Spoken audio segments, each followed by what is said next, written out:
Welcome back to our inaugural show of Inside the Dam. We've taken a long hiatus, but we promise this will be a great series for this semester. I'm Clayton Hawkins, joined by my co-star, Siriana Gudinho. And we're here to bring you guys a load of great and interesting Minot State sports. So we're going to get this started off with a word from Dalton Davis on Minot State sports. Go ahead, Dalton. Thanks, Clayton. Minot State Athletics is coming off a busy weekend highlighted by the women's hockey team. Scoring early and often, the third-ranked Beavs completed a weekend sweep, skating to an 8-1 win at the Mesa Arena on Saturday. Mia Mankey scored 2 goals and added an assist. Journey Miller had a goal and 2 assists, which led the way for Minot State, which also beat the first-year Wildcats 5-1 on Friday night. Miller opened up the scoring 10 minutes and 6 seconds into the game and ignited a quick offensive surge as the Beavers netted 3 goals in a 5-minute span. Peyton Lang netted her first collegiate goal in the first for a 2-0 lead. Then Abby Tallman made it 3-0 with 4.5 minutes left in the break. Then the Beavers were well on the way to finishing off the weekend sweep. The Beavers host Jamestown next weekend on Friday and Saturday with the puck drop at 3:45 p.m. at Mesa Arena. The Beavers football team traveled south this weekend for their matchup against 3-1 Wayne State College on Saturday afternoon. The Minot State put together another nice rushing effort with a 253-yard performance on the ground and 2 rushing touchdowns, but ultimately fell short 27-21. After Minot took an early 7-0 lead, the Wildcats scored 21 straight points before the Beavers responded with another touchdown, making it 21-14. During the fourth quarter, Wayne State scored to increase their lead to 27-14 before Minot State answered with 1 minute and 54 remaining in the fourth quarter and narrowed the gap to 27-21. However, the last-minute effort to get the ball back with an onside kick failed, and the Wildcats ran out the rest of the clock to secure the victory. Evan Lovett totaled 77 yards to lead the Beavers' ground attack and added a touchdown in the game. Carson Chrisman also tacked on 69 yards and 1 touchdown on 4.9 yards per carry. Jonathan Noriega collected 2 catches for 34 yards and 1 score. Jalen Corpro led the Minot State defense, totaling 1.5 tackles per loss, and Cody Reitzman collected 9 tackles, which led the team. The Wildcats improved to 4-1 on the year and 3-1 in NSIC conference play, while the Beavers fell to 4-2 and 3-2 overall in conference matchups. Minot State is back at home this weekend at 1 p.m. at Herb Parker Stadium against number 20 Augustana University. Clayton, a lot of MSU stuff going on this weekend and coming up the next weekend too. Yes, very exciting. Almost as exciting as the guest across from me on my right. She's a senior cross-country runner from Lake Forest, California. Joined here by Paulette Dominguez, who recently set a D2 record in the 6K for the senior in cross-country. Great to have you, Paulette. Thank you. So for me, I am repulsed by the idea of running. So tell me what about cross-country is exciting for you? Okay, so basically the exciting part about this is training with your team and creating an environment and a group of friends. Another part is kind of exciting is going to these races, even though we've already gone probably a couple times throughout the past years. It's still like a fun experience to try to like beat your previous times. Of course. And like I said, you recently broke a D2 record. So yeah. What are your thoughts on how you're going to be able to compete and break your own record? Probably just training hard with my team members, and then as well as eating healthy and maintaining myself healthy and sleeping well and drinking water before the race. Awesome. And 6K is like, what, 4 miles? 3.60. 3.6? Yeah. So 3.6 miles, and what was your time this past weekend? Well, we didn't race this past weekend. It got canceled due to the weather. Oh, apologies. Yeah. So your record, what was your record for this? 22:26. Oh, man, it's me in a mile. So what brought you here to Minot State? What was appealing? Running, and then one of my previous teammates, we went to high school together, so I decided to join her, and yeah, she already graduated. Oh, that's awesome. What are you studying here? Business marketing and management. Awesome. What do you hope to do after college? I'm going to apply to grad school and possibly go to sports management. Nice. Yeah. That's super exciting. Well, thank you, Paulette, for joining us today. Very exciting. Almost interview here. We've got an exciting report with Ramon Duran on local high school sports. So take it away here, Ramon. Thank you, Clayton. Looking into high school football, the Bishop Ryan Lions traveled southeast on Highway 52 for the annual Battle of the Penny against the hosting Velva Aggies. Velva was defending their home turf and the number 2 ranking, while Bishop Ryan was defending their undefeated season and the number 3 ranking for the state Class A level of play. In a game that started neck and neck with a 14-7 score at half, led by the Aggies opened the floodgates, scoring in the fourth quarter for the 52-14 win over the visiting Lions. Also this past weekend, Minot High stormed to victory, defeating Williston 45-6. On Friday, they'll play Mandan. Kickoff for that game is at 7 p.m. Another Minot team also claimed a 45-6 win this past weekend when Minot North defeated Watford City. The 2024 high school volleyball season is at the halfway point in the Western Dakota Association regular season of play. Teams have established a pecking order in the current WDA standings and will use the rest of the season to firmly establish themselves or to fight to make improvements in those seeding slots for the postseason of play.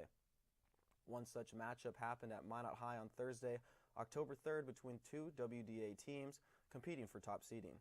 Bismarck High, second in the WDA standings, made the trip to face third-ranked Minot High. Following a close battle, Minot High edged the win, moving them into second place, while Bismarck High switched into third place in the WDA standings. Both teams trailed Bismarck Century atop the standings list. The Magets travel to face Bismarck Century on Tuesday for their next WDA competition, and then head to Jamestown on Thursday, October 10th, to finish the week. Well, Clayton, that's all for local sports today. Tough loss there for Bishop Ryan, Coach, this last weekend. How you feeling about that? It was a good learning experience. We kind of got shellacked, honestly, that second half, but we're going to come back stronger than ever for sure. Glad to hear it. Sorry to hear about that, Coach, but for right now, we're going to take an underwriter's break, but don't leave just yet. When we come back, we have more interviews with more student athletes.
Welcome back to Inside the Dam.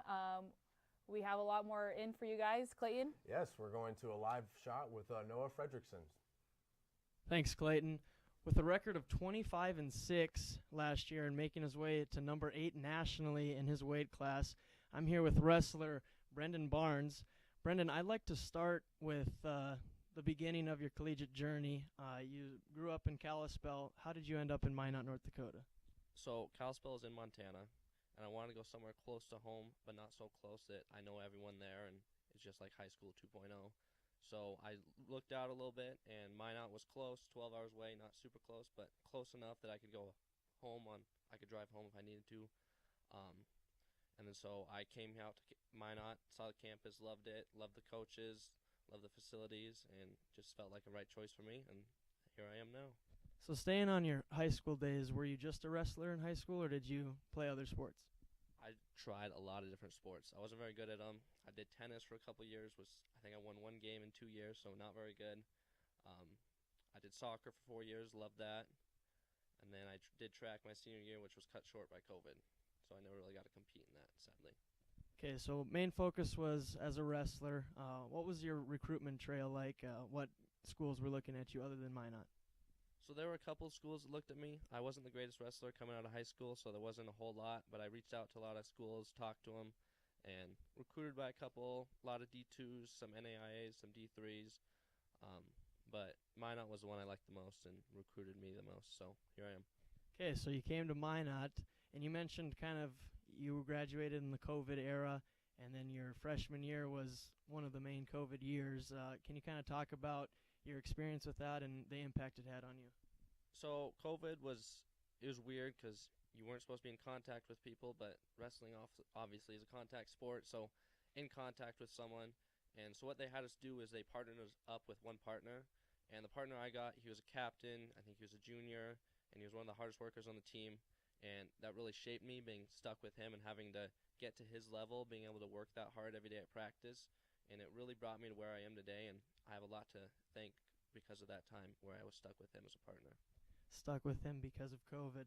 So going on, you kind of went, I think it was 4 matches your freshman year total, went to 7, then it went 27, and then last year 31.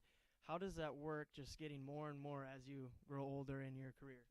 So that my first year, that was COVID, obviously shorter season. I think we had 6 duels. I was lucky enough, I was second string. Actually, I was like 3rd or 4th string. I was lucky enough to get matches with their backups at that weight class. And then my sophomore year, I was back up again.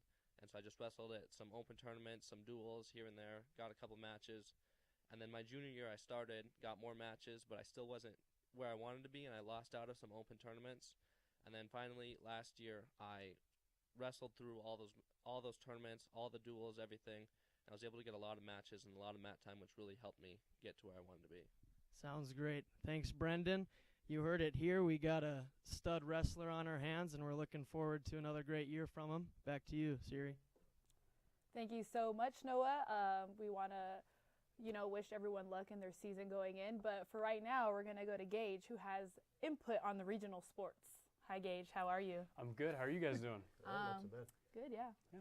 So big news from Minnesota, so let's get right into that right here. And as I just mentioned, with basketball season right around the corner, we have big news out of Minnesota. The Timberwolves have officially completed their trade from last week with the Knicks. The Wolves sent their once franchise cornerstone setter Karl Anthony Towns to the Knicks for Julius Randle, Dante DiVincenzo, and Keita Bates-Diop, as well as a future first-round pick. This looks to be like a great move on the part of the Timberwolves as they look to get shooting guard Anthony Edwards more assets around him. On Friday last week, the Wolves took on the Los Angeles Lakers for their first preseason match of the year. In that game, Dante DiVincenzo got his first looks in navy blue. He played 10 minutes and was the starting shooting guard in the game, shooting 4 for 4 from the field, nailing 3 of his shots from beyond the arc. Now, Randall, Bates, and Edwards all did not play based on head coach Chris Finch's decision. The Wolves would beat the LeBron's Lakers 124-107. The Timberwolves play their next game at home on Friday against the Philadelphia 76ers. Tip-off is at 6 p.m. And rushing over to the gridiron, the Minnesota Vikings have been on a roll to start the season. Yesterday, they took on the New York Jets in London, looking to continue their perfect record. The Vikings would be in control for most of the game, winning 23-17. Jets quarterback Aaron Rodgers would struggle, throwing 29 of 54 with 244 yards, 2 touchdowns, and 3 interceptions. One interception of which was a 63-yard pick six from Andrew Van Ginkel. This would extend the Viking lead in the first quarter to 10-0. As for the Vikings, quarterback Sam Darnold didn't fare much better, throwing 14 for 31 with 179 yards and 1 interception on the day. Ultimately, it came down to the Vikings defense, who completely stopped the Jets in their tracks. The Vikings would go on to improve their record to 5-0 on the season. Next week, the Vikings have a bye as they get ready to take on Coach Dan Campbell and the Detroit Lions for Week 7. Kickoff on the 20th is at noon. So, Siri, I know you're a big football fan. A lot went on over the weekend, so tell me a bit about that. What happened? I see what you're trying to refer to, Gage. I am a 49ers fan, and that is all I will say about that. Being 0-2 in our division is not good, but I do not wish luck for the Vikings or Jets. So continuing on over here, we have women's golf, Holly Knudsen. Hello, Holly. How are you doing? Hi, I'm good. Oh, that's great. So we just want to talk a lot about, women's golf and stuff like that. So far we talked about how you participated in 4 tournaments. How has it been so far for you individually and the team? And do you have any specific goals for this next one you have? I think it's been pretty good overall. We had one of our girls get hurt. She's one of our top performers, so it's been tough, but we've been getting through it well as a team. And we're looking forward to this last one because she'll be back, so I'm excited for that. Yeah. That's really good. And so at the Marauder Invitational, you were tied at the top with a Mary player, and I was reading and it says you both shot 18 over 162. So I was just curious on what exactly do those numbers mean. I'm a soccer player. I don't know what those means. And what caused her to end up winning that invitational? What was the difference? Yeah, so we play 2 days, and you have your score from each day, and they add up to make your score. Okay. And so we were tied at the end of the second day, so we do playoff. And on the first hole, we both tied with a bogey. So we went to the second hole, and she ended up beating me by 1. So she gets the win, technically. Yeah. Oh, my gosh. How did you feel after that? Like, you played so well. It was kind of tough because you're just, like, so close, and then it just doesn't happen. But I'm excited for next week. So. And next week we'll be at University of Sioux Falls. Yep. Just overall, how do you feel about the team? Like, how are they looking? Like you did say one of your players will be back, and is there like any changes you're going to be making then since she will be back? No, she's going to fit in. We'll have 5 girls going, and we're really excited about it. Okay, and how far is that drive for you? It's about 7 hours. 7-hour drive. Do you guys take like a bus? We just take a little van. A little van. Yeah. Is it like cramped up in there, or? Well, I guess it's 15 person, so we get a little bit of space. Oh, okay, that is nice. Yeah. What's your guys' type of? Do you like have any hype music or stuff like that? No, we mostly just like keep to ourselves in the van, but really? everyone's got their headphones in, kind of doing their own Oh thing. my gosh. We do talk and stuff, but yeah.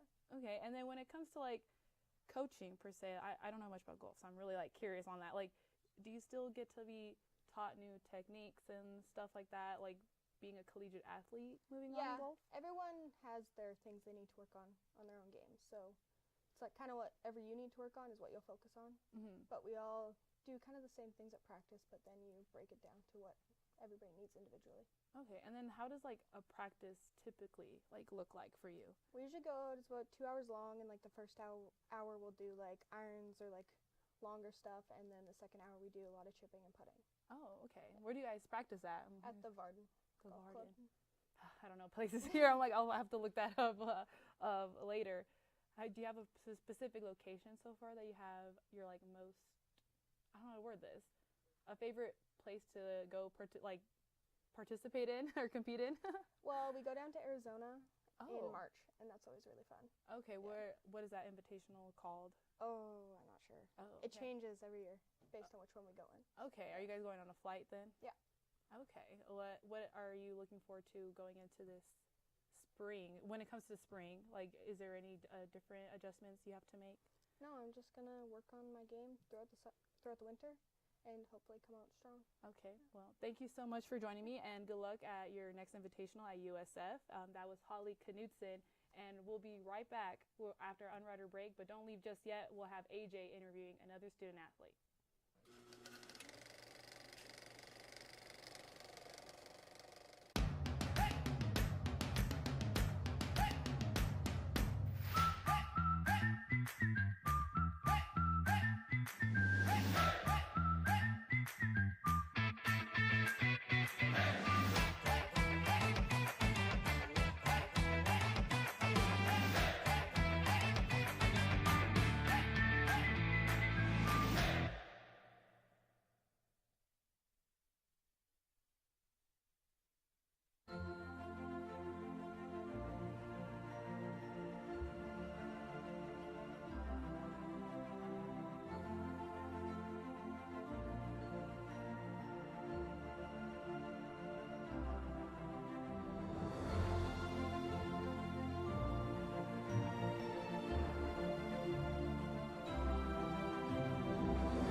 Welcome back to Inside the Dam. We're going to kick it to AJ, who has a live interview with a Minot State football player. Yes, thank you. He caught a 34-yard touchdown pass against Wayne State this past weekend. I'm here with sophomore standout receiver Jonathan Noriega. Thank you for having me. Yes. What was your preparation going to this past week's game against Wayne State? Our preparation, it doesn't really change week to week. We're a triple option offense, so we're going to run the ball, and you're going to have to come stop us. So you got a game plan for us, With number 20, Augustana, coming into town this week, what are your key points on bringing home a W? I'd say a big thing is winning the physical battle. Coach Shields, he harps on the physical battle almost every day to us. It's a big part of our offense, and I believe if we win the physical battle, then we can win the game. As a receiver in this triple option offense, how do you embrace your role? Yeah, so being a receiver in this triple option offense, we don't really touch the ball as much as other people, say the slot backs or the quarterback. So, we got to embrace our role. We got to get our nose dirty. We got to block. So, in terms of perimeter blocking inside the tackle box, we play a critical role in our offense and making big plays happen. Another question is, during your recruitment process coming out of high school, what made you choose Minot? During my recruitment process, it was in height of COVID, so a lot of recruiting wasn't going well. A lot of schools weren't recruiting. A lot of players got extra years, so it really messed up the recruiting for us high school players. So Minot State was one of the colleges that reached out to me and wanted me here, so it was my best option, so I took it. Yes. Also, knowing that you guys are on a winning record this season at 4-2, how does it feel knowing you guys are making history this year? Yeah, it feels good. It always feels good to win, no doubt about that. Compared to last year, it wasn't the season we wanted, really. So it's we made a lot of progress, but it's still a long way to go, and we're excited to see where this season takes us. Coming into the season, what made you guys more excited for this season? What do you think helped make the team better this year than last year? I think being more comfortable, really comfortable in this specific offense. Going from spread offense to triple option offense, it's really a huge change. So just having that year under our belt, getting those game reps, and just getting real live reps under the triple option offense and under Coach Shields. Thank you for coming on the show today, everyone. Sophomore standout receiver Jonathan Noriega, back to you, Clayton.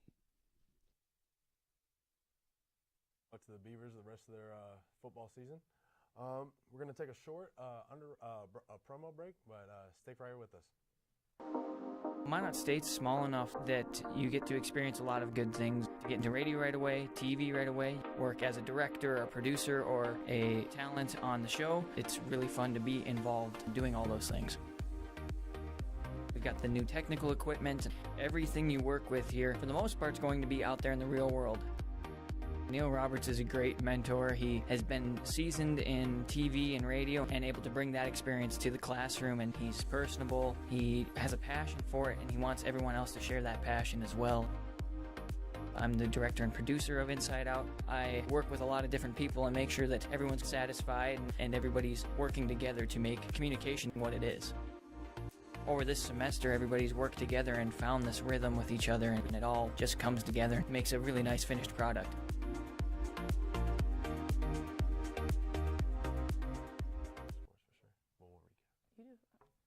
Welcome back. Basically, seriously, we should just recap all the interviews we had, and definitely a lot of exciting things going on in Minot State and high school sports and regional, certainly. So any interviews that stuck out to you in particular? Well, I did interview Holly, and for me, it was like different perspective because I know nothing about golf, to be honest. So it was interesting just to hear how training looks like, how the dynamic works and stuff like that, and just getting more exposure in the golfing world. How about you? Certainly. My interview with Paulette was just as enlightening. I know nothing about running and cross country, any of those sports. I probably obviously showed. So I appreciate her having patience with me during that entire interview. But she, we've got a lot of great athletes here, and they seem to be doing awesome in their respective sports. So super exciting for them upcoming. Mm-hmm. Just like you said, upcoming stuff. We have just football. Men's football will be here this Saturday as a home game. And don't miss out on women's soccer games on Friday and Sunday. for Friday, we play at 6 p.m. and then Sunday will be at 12 p.m. So make sure you guys are there. Clayton, you want to end it off? Oh, yeah, absolutely. No, thank you guys for joining us. We'll be back in a couple weeks for our next episode of Inside the Dam. Until then, roll Bees.